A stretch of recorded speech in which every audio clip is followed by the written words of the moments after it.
असलेल्या भावना कानवर मांडायच्या. नमस्कार, मी सायराज किरण नवनाथ शिंदे इयत्ता तिसरीमध्ये शिकतो. सन्माननीय व्यासपीठ आणि येथे उपस्थित असलेल्या सर्वांनाच सर्वप्रथम अभिवादन करतो. माझा प्रश्नाचा विषय बाप आहे. बाप म्हणजे देवाकडे निघणारी शिडी आहे, संकट पार करणारी होडी आहे. तरीही तिकीट लागला ना तरी होडी आहे.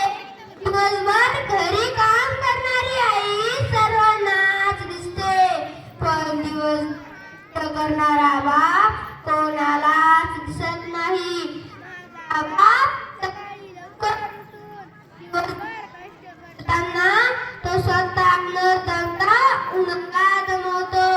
रात्री पिकांना पाणी देताना विंचू सापांना काट्यांना न घाबरता त्यांच्यात राहतो.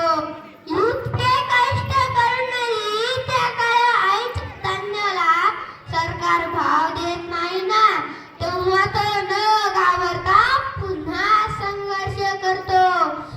बाजारात गेलो ना आमच्या आवडीचे कपडे आणतो, पण स्वतःसाठी खिसा फाटकाच असतो. आम्हाला 4 प्रकारचे चप्पल बूट असतात, पण त्याच्या बूट कपड्यांना मात्र अनेक ठिगळं असतात. बाबा सांगा ना हो, तुमचा हा फाटका खिसा मी कसा शिवू आणि कसा भरू? सांगा ना हो बाबा. हाच माझा बाप आहे हो, हाच माझा बाप आहे. हे त्याचं आयुष्य आहे हो. आमच्या आनंदातच त्याचा आनंद शोधतो हो. तो म्हणजे माझा बाप आहे, तो म्हणजे माझा बाप आहे. वेळेच्या मर्यादेमुळे शब्द माझे आकडतो हो, वेळेच्या मर्यादेमुळे शब्द माझे आकडतो हो.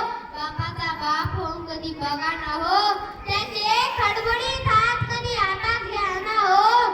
कितीही कर्तव्य गाजवा जे कमीच पडते उगा, आणि बापांना घेतलं ना उंची आपोआप वाढते. उगाच कशाला त्या अध्यात्म आणि श्रद्धेच्या गप्पा मारता? आई बापाच्या पोटाला जन्माला कुठे शोधता? देव कुठे शोधता?